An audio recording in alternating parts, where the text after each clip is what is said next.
we want to welcome everyone to the iiRcade community. If you're coming to the community, whether you're new or old, welcome to the community. And I just want to let everyone know we are all iiRcadians. If you're watching this, you're obviously interested in iiRcade, so you're an iiRcadian. And we definitely want to have people from the community on the show. If you're interested in doing a segment on the show, you can contact any one of us.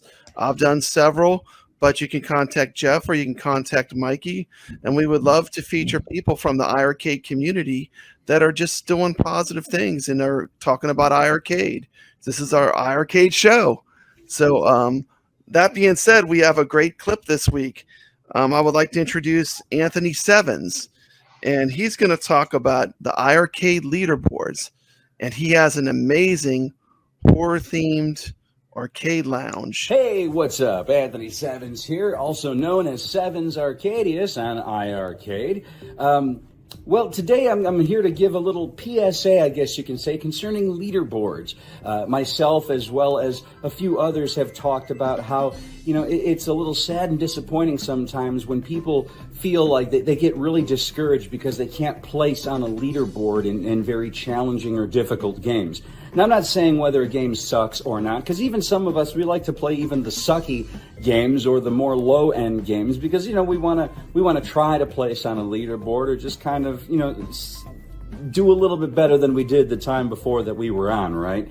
But anyways, Leaderboards came out in 1978 with the release of Space Invaders. That was the very first game ever to have a leaderboard. And basically the company said the reason why leaderboards were invented was we need to find a way that we can get people to keep coming back and playing. So if they make 3,000 points one time, then they want to pump in more quarters and give us more money so they can do better than 3,000 points the next time and then get even higher and higher and higher.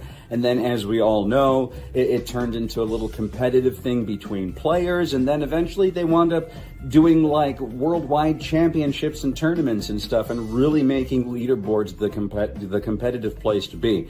Now, sometimes, you have people that are very, very competitive edge and that they have to be number one or they have to be top 5.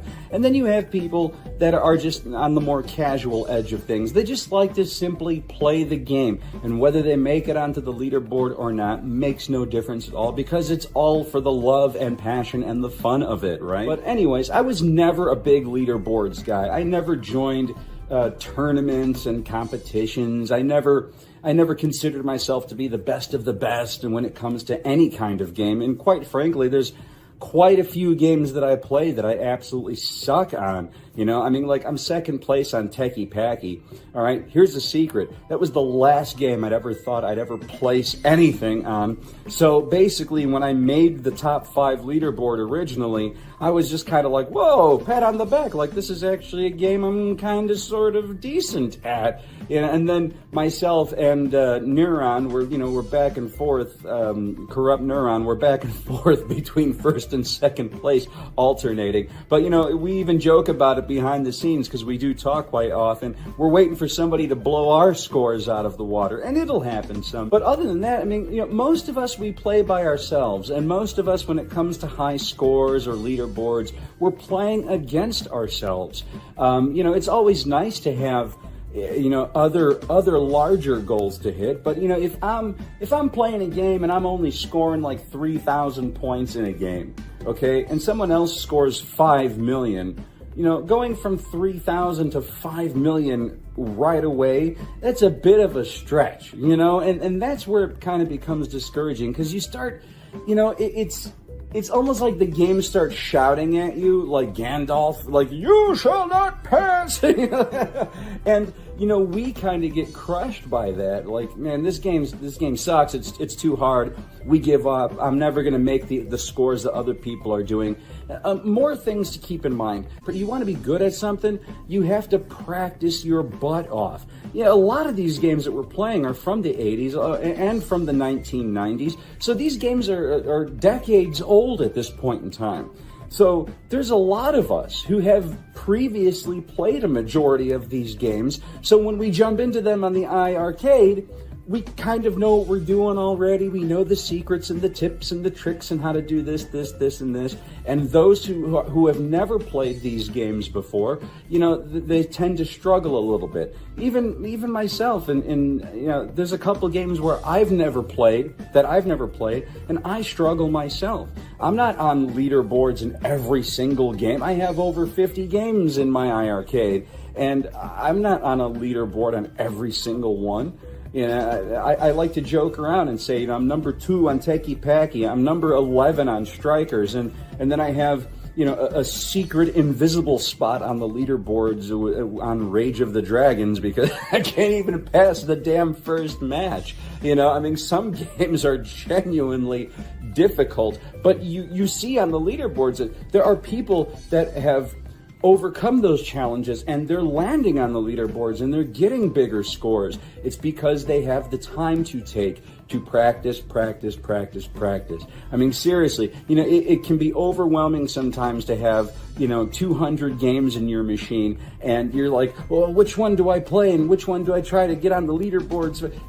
Pick a game, pick your favorite game or one that you thoroughly enjoy, jump on it and just dedicate a lot of time to that one game. That is how you're going to score big.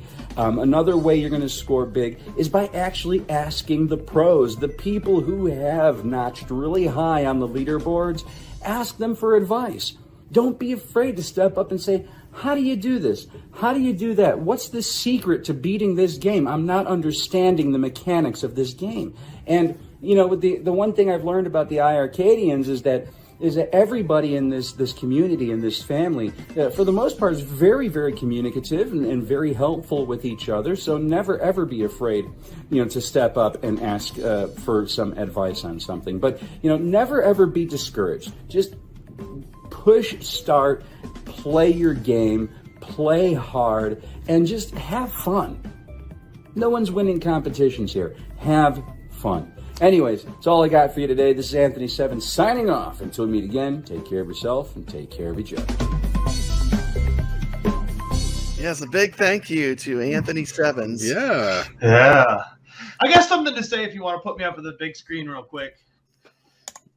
Before we went into that video, if you guys noticed, Brad said contact him or Jeff or me if you want to get a segment on the show. But he didn't mention CT Jason. And the reason why is because he has not been granted those privileges yet. So do not contact CT Jason. Yeah, CT, I'll bring on CT Jason, What was it you said earlier, CT? You're like, you guys all come in the front door, I come in the doggy door. You might not survive.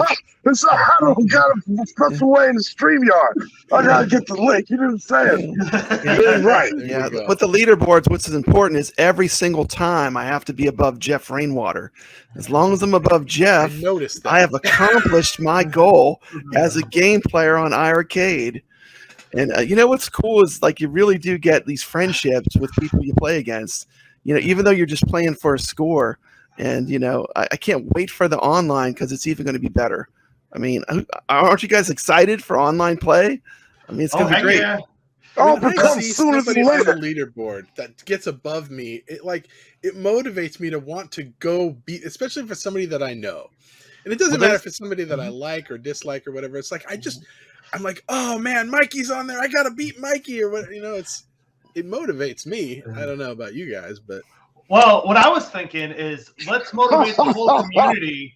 And if you see the whole community, if you see Jeff Rainwater on one of those leaderboards, Yeah, take him out. Take him out. That's get him off the first screen. Thanks, guys. But I welcome the competition. That's what makes it fun. 128. I believe I have the score. I believe I have it. 74 seconds. I've got the score. I haven't. If I don't choke here, no shark has appeared yet. Here comes the shark. Fourth. Here he is. Now I just gotta avoid him because he's 20 seconds. If he gets me, it's 20 seconds. 20 seconds I lose. I did not get the shark. This is a world record run for me. Best record for a double shark. A double shark. Oh, jeez. I think I'm gonna get him though. He's cutting across. I'm keeping him in front. I got it. I have beat it. First time ever. 131,300. I have never beat that. I still had 39 seconds to go. Woo! What comes now? This man is a hustler. Y'all seen that? I don't even know. We're going to find out in a moment. What happens? Oh yeah! Congratulations! Kill screen that Right. Look how game. excited he is. My gosh, I'm excited for him. You passed it. Tropical That Angel man's a will give you This a is pure joy. congratulatory kiss. Yeah. Okay, we got that. And now the game is over. That's it. And kill screen. The game's over. Look at that Full screen. enthusiasm. The He needs to game put my initials is in over. there. Let me get some Just credit. beat Tropical Angel. Wow. Let's see what his score is. I wonder. That's it. That's all there is to it. New world high score, 133,250.